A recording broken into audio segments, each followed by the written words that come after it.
Формирование именной ингушской роты продолжается. Набранные контрактники будут принимать участие в специальной военной операции на Украине. Представители Республиканского военного комиссариата прежде всего отмечают необходимость проведения правильной агитационной работы. Как мы с вами знаем, 503-й мотострелковый полк принимает непосредственно участие там. И львиная доля ребят там принимают участие и по сегодняшний день.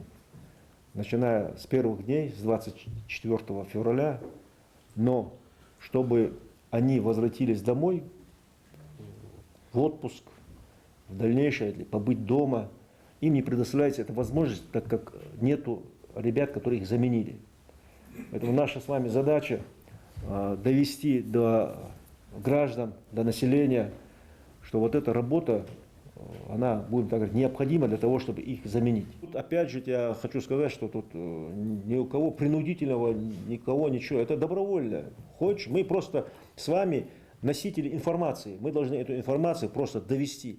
Условия приема на контрактную службу в этом году максимально упрощены. Достаточно взять с собой паспорт, военный билет и пройти медкомиссию. Службу по контракту могут проходить граждане от 18 до 60 лет. Также военный комиссар перечислил ряд социальных льгот для контрактников. Выслуга лет 1 год за 3 при участии в спецоперации. Военная ипотека, пенсия через 12,5 лет службы, статус ветерана боевых действий, страховые выплаты до 12,5 миллионов рублей и многое другое. Если он себя зарекомендует, он прям там же дальше, после истечения 3 месяцев, может заключить контракт на далее, на год, на 2, на 3, на 5 лет.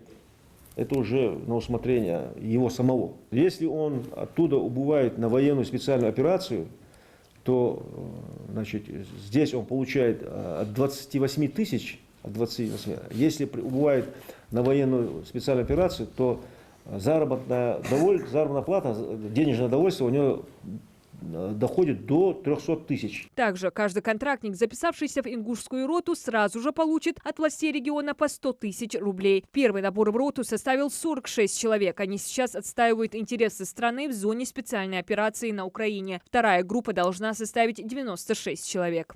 На хорошем счету, на сегодня хорошие отзывы приходят. Даже вот в принципе сегодня у меня был, кстати, онгуш Алхастеви, Духию, Адми, вот Грамза. Вот он находится там, недавно мы его отправляли. Он 2 раненых вытащил сам. И правительство вызвать, а сегодня отец его должен был поехать в правительство, хотели его отблагодарить. Просто момент Шиша. Есть у нас ребята, которые действительно показывают с хорошей стороны себе.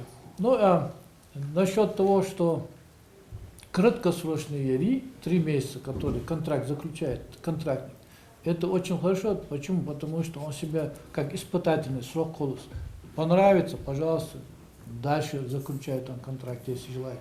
Не понравилось, все, я свой отработал, домой иду, а ночеваю еще ложился. Соответственно, за 3 месяца он по жизни получает удостоверение боевых действий. Представители Сунжинской администрации заявляют, что работа по информированию граждан района активно ведется. Информацию регулярно размещают на официальных сайтах, социальных сетях и не только. Ежедневно проводим или сходы, или же совещаемся сами с главами.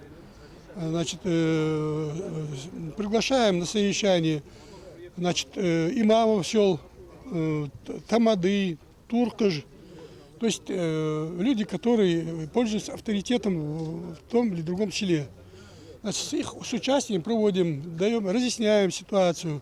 Значит, также совместно с нами, с администрацией, значит, на эти сходы граждан выезжают и военкоматы. В состав Сунжинского района входит 11 муниципальных образований. Представители каждого из них собрались сегодня обсудить вопросы не только контрактной службы, но и предстоящей призывной кампании. Традиционно осенний призыв начинается с 1 октября. Чтобы они не ушли в армию и не просто там были, а ушли в армию, чтобы были специалистами. Не отсиживаться в коптерках, не быть там где-то складовщиками, а быть специалистами. Работники военных комиссий озвучили свои предложения для качественного проведения призывной кампании, и жалобы, самое главное, из них пришлась на долю участковых полицейских, которые зачастую не сопровождают их во время обхода домов граждан призывного возраста. Из-за отсутствия представителя правоохранительных органов жители отказываются открывать двери и идти на контакт. Всего от Сунжского района лимит 29 человек.